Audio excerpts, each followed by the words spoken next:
What's up, tribe? How you guys doing? This is season 1, episode 14 of Ambitions. So we start this episode off with Stephanie. Remember, Stephanie done figured out that her husband has been cheating on her with Bella True, and she is talking to her mother about it. And here's what I don't understand, Stephanie. You have been sleeping with Greg Peters all up and down, all in his office, your office, his bedroom, whatever. But you mad because your husband been having an affair, which I know you know your husband been cheating on you. But come to find out what tipped her off, because remember last week we were saying we couldn't figure out whether she knew before she got there or not. But we found out that what tipped her off is that contract. The parent company that owns, or the biggest investor in Bella True, the name of that company was like his campaign slogan or something like that. And she was like, my husband is not very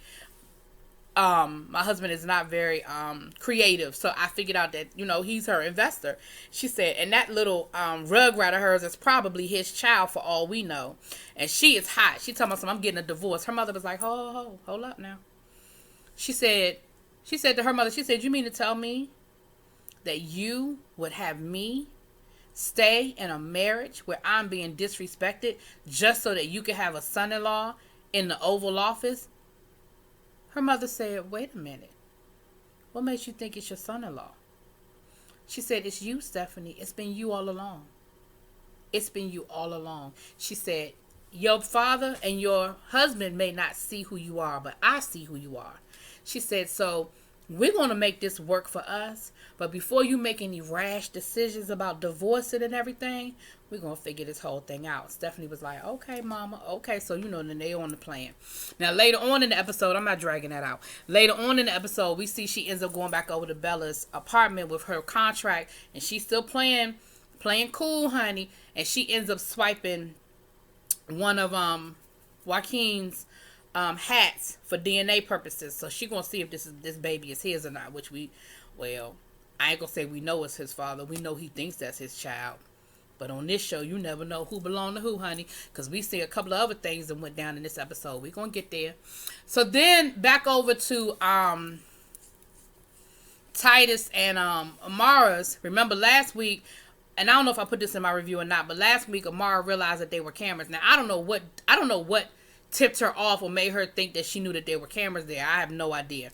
But somehow or another, she realized that they had cameras. So she called the FBI in, and the FBI was finding cameras, honey. They found cameras all over that damn house. And they told her, look, this is a sophisticated system. This is not no basic, go to the Radio Shack. Do they still have Radio Shack? I think Radio Shack out of business. But this ain't no basic system here. This is some complicated stuff. So, Amara was thinking it was Stephanie.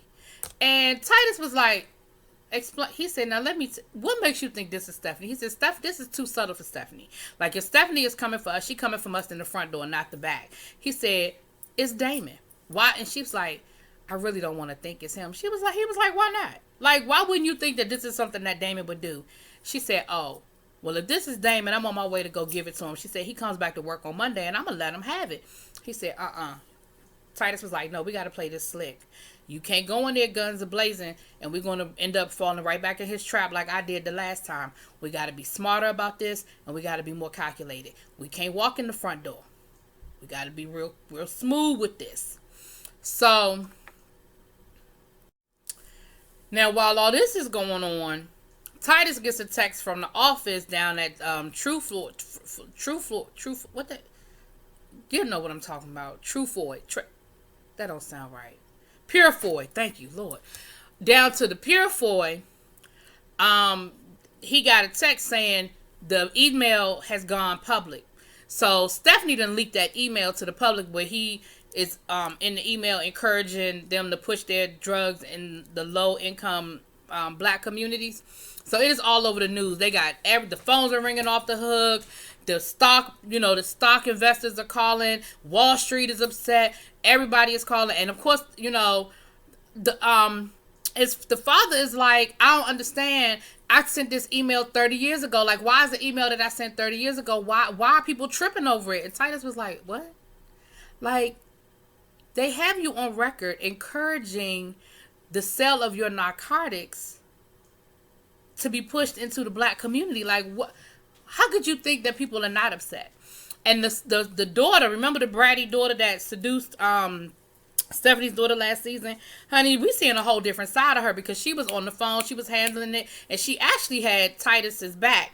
She was actually supporting what Titus was saying against her father because she was they were both trying to get her father to understand how serious this was. The father was acting like it's not a big deal and why is everybody tripping? And they were like, dude, do you understand how deep this is? Like, do you understand what it is that you did? And so Titus was like, I really appreciate, your support. I'm seeing a different side of you. He said, I'm really shocked that, that you kind of having my back in all of this. She said, Titus, don't get it twisted. Don't mistake disappointment in my father as betrayal. Because he's still my dad and I still have his back. However, I know we got to handle this. And him, us letting him do an interview, letting him speak, that is not the answer. I'm disappointed in what he did. She said, but let me ask you a question. Why are you here? Like, how dare you, not how dare you. I'm sorry, that was him and Stephanie. We'll get to that. But she was like, why are you still here? I mean, after that email, I'm surprised that you're still here. He said, you know what? I almost quit, 20 times a day. He said, but then I think about there's more good that's done here than bad. Like, this company does more good for the community. The drugs that you guys have developed have helped more people than they've hurt. And that's what I keep reminding myself. And that's why I stay. So they had a little moment. They seemed to kind of be getting along. And his phone rang, or his phone texted. She was like, is that Amara? And he was like, yeah, how do you know? She said, look. She said, I had a good woman, a good person, a relationship, however she worded it. She said, and I messed it up. I let him get away. And she said, don't make the same mistake. Cherish your wife. And he was like, oh, okay. All right. Like I said, we seen a little bit of a different side of her. Evan then brought the doctor in to look at Joaquin. Joaquin is fine. Nobody did nothing to the baby. Gave him a little sedative. Told him he needed to sleep it off and everything. So, there's that. Joaquin is back home. And he said, I told you I was going to get him home safe. And he said, but it's something still ain't right about this situation because we got the kidnapper, but we know it was more than one person there. We know that somebody else was a part of this, and we got to find them. So I'm not done with this situation yet. So, of course, as Evan is leaving, Bella's friend walks in, the one that that was the mastermind in the kidnapping, or so we thought. We're going to get to that in a minute. And she came in, and of course she's got bought all these games and toys for Joaquin and everything, and Bella then went on to let her know that they suspect that there's more than one kidnapper, honey. So she's panicking because she's like, oh my gosh, they're gonna trace it back to me. They're gonna think that I'm in charge and this, that, and the other. So later on in the episode, we see her get into the car with somebody and saying, look, I'm afraid, I'm scared, they're gonna be looking for me. Evan knows that there was more than one person involved and they're gonna come and find me. Honey, guess who the mastermind was behind the kidnapping of Joaquin? Stephanie mama. So Stephanie's mother knew about the affair and knew that Joaquin was the mayor's son before Stephanie did. So she knew what was up before Stephanie found out what was up, honey. And she was already putting a plan in place. Now, and she, she was upset that the plan didn't work. She was like, so you want me to clean up your mess? Like, you screwed up and now you want me to fix it? So clearly the plan was that Joaquin wasn't supposed to come back. Like, Joaquin was supposed to be gone. But they screwed it up according to the mama. So we're going to wait and see how that plays out, honey. That's a whole mess right there. Now, Stephanie ends up having a conversation with her father. And her father was like, look, I know I'm hard on you, but I'm hard on you because that means that whatever the world throws at you, you're ready for because I didn't make it easy for you. He said, and they had a little moment or whatever, because remember, he was about ready to fire her, honey, and kick her out of the business altogether. He said, but I still need to get this airport concession taken care of with Greg Peters. And Stephanie was like, are we still giving that to Greg Peters? Like, we still doing business? He said, look, this is past Greg Peters. This is his father. And y'all remember his father's this big-time gangster, honey. He said, so, regardless of how we might feel about Greg Peters, honey, we got to make this work. We got to make it do what it do.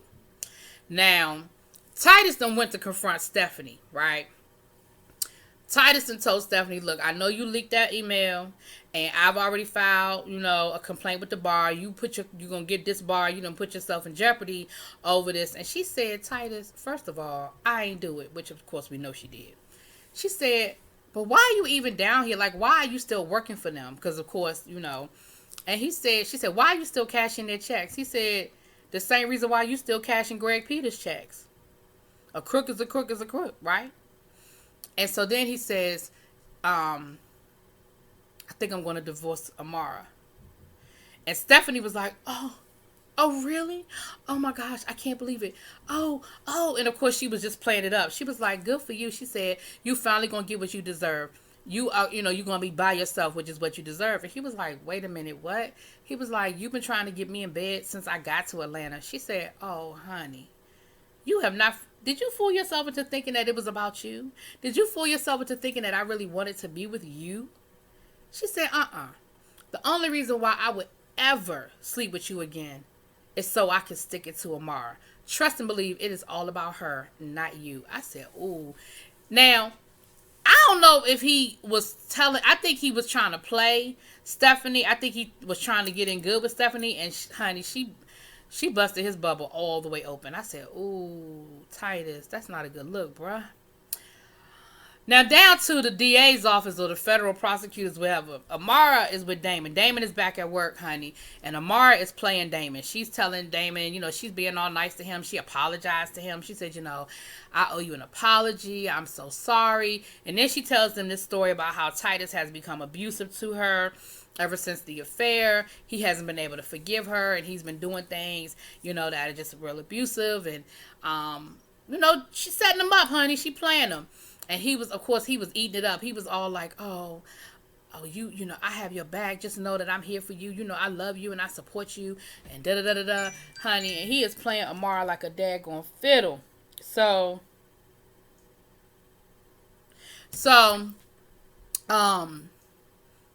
we'll get back to them. But he falling for it. Later on, she sets him up again. Cause somebody keeps texting her to let her know when he's around. And so she was in her office and she got this text to let her know he was coming her way or in the hallway. So then she pretended like she was on the phone with her mother and telling her mother, Mom, Titus just can't forgive me. He just can't let it go. Well, it's not his fault that I'm in love with another man and I just can't stop thinking about him. She getting all in Damon's head, honey. She getting all in his head. Now, Bella, Ignacio was back. What's the man name? Y'all know who I'm talking about. He's back, the man that she slept with, and that's why she didn't hear her son getting kidnapped. Now, remember, somehow or another, he's connected to the kidnapping, too. He's connected to all of this somehow, too. And Bella was like, look, I made a mistake of, making things physical with you. I should have stuck with my first gut. It's strictly business from here on out. And he was like, well, what happened? When I left here, everything was cool. She was like, you left in the middle of the night and sent me a text. He was like, well, I told you I had an emergency. I had to go check on my mom. You got to understand that. And she was like, look, like I said, I made a mistake. It's just going to be business from now on between us or whatever. So he told her, he was like, look, well, I'm not going to stop fighting for you because I love you, whatever. Well, I care about you. He didn't say I love you. He said I care about you. And then when he left out of there, he called somebody and said, I don't know what happened. She's pissed off about something. I don't know what she's mad about, but it's time for us to move on our plan because we got to get this plan moving. So whoever he's working with now, I don't know if he's working with the mama or somebody. I don't know who he's working with, but he's working with somebody, honey. And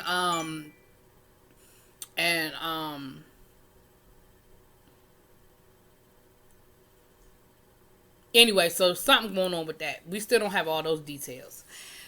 So, because I thought he had something to do with the kidnapping, but I don't know if he's working with the mother or if the mother is working through somebody else and he doesn't know he's working with her. I don't know I don't know what's going on.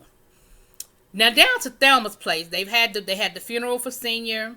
Everything seemed to go well. Now, come to find out, Evan don't like this cousin. The cousin that's down here from Chicago, he don't like her. He don't trust her. Well, he had good reason. Now, after the funeral was over, they sitting there and everything. And the cousin tells Andale, it was a beautiful service, Senior, it was standing room only. It was great, great, great. She said, now, I waited till after the funeral to bring this up. But I need to tell you, your father borrowed money from my father to start Thelma's place.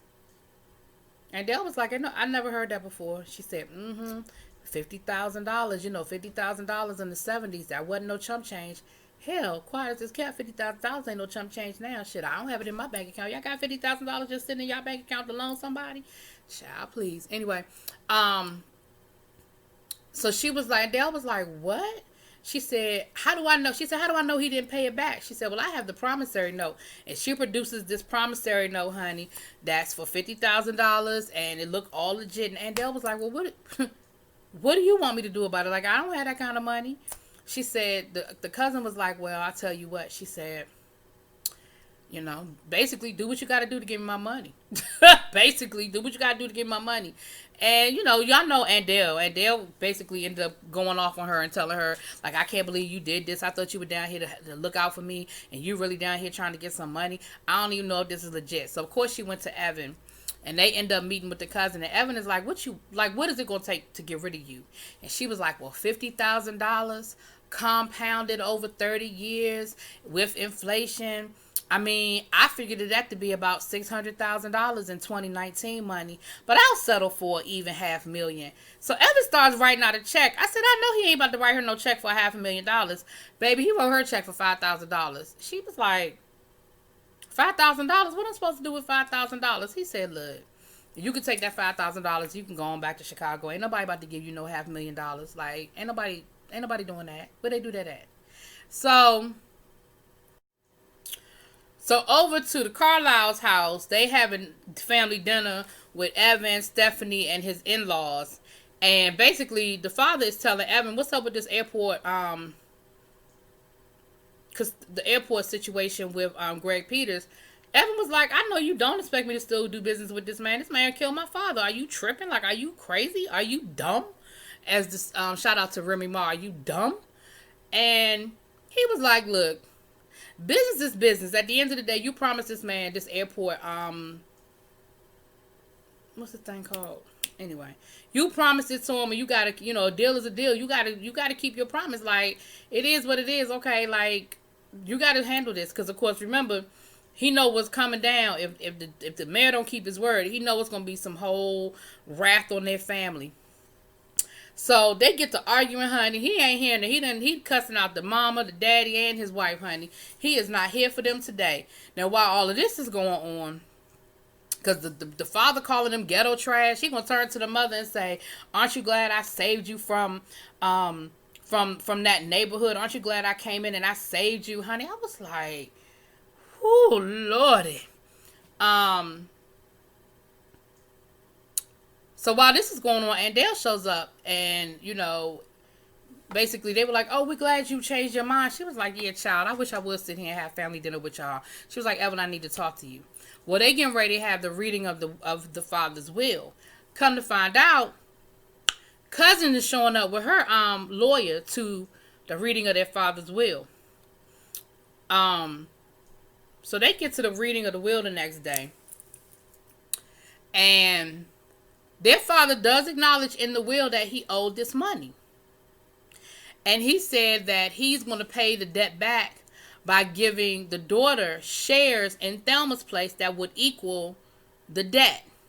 And then the remaining shares will be left to his two children evenly. Well, once they broke down the math, honey, and did all of the ins and outs, come to find out the cousin now owns 2/3 of Thelma's place. I don't know what they're going to do about this one. Because remember, the cousin is in cahoots with somebody. Hell, for all I know, the cousin could be working with the mother. I thought maybe it was Greg Peters. But somehow or another, he going to end up getting rid of that. She going to be getting rid of that restaurant, trying to sell it. Because, you know, that's what it's all about. Anyway, I don't even know if that will or that promissory note is even valid. But anyway, because I can't imagine that the father would be sitting on something like that and wouldn't have told Andale or wouldn't have tried to resolve it. I just can't imagine that they didn't know nothing about a debt at all. But anyway, so that was that. Anyway, so now over to Titus and Amara's house. Amara's home from work, honey. She's sitting on the couch. We see Damon sneaking through the bushes, watching her sitting on the couch, and she ends up she has a robe on or whatever. So again, her phone goes off. Somebody texts her. They must have texted her to let her know that he's in the bushes. He's outside. So she gets up off the couch. She makes a big production of getting up off the couch. She goes upstairs and she's in the shower. So Damon rolls up on her, honey. He goes into the shower. He sees that she's in the shower, honey. He starts taking off his clothes. I mean, he gets bucket naked. Okay? Bucket naked. And he goes to pull back that shower curtain and get in that shower with Amara. Amara is standing in the shower with a gun aimed right at his head. She's sitting in her little Spanx, honey. That's what she had on, was her Spanx. And they were nude, so it wouldn't look like she had on clothes through the shower curtain. So they were nude. And the police come. She said, you're done. We got you now. And here come the FBI, honey. They had to wrap him in a blanket because he was bucket naked. So they had to wrap him in a blanket to get him up out of there. But he's finally caught in the act. And of course he tried to lie, talking about something. She wanted me here. She invited me here. They know what's going on because they know they've been setting him up. And, at the end, we see her and Titus kind of standing there kissing, holding on to each other. So I said, okay, they're going to probably work their way back to each other, honey. But anyway, y'all let me know what y'all think. Drop it in them comments. Peace.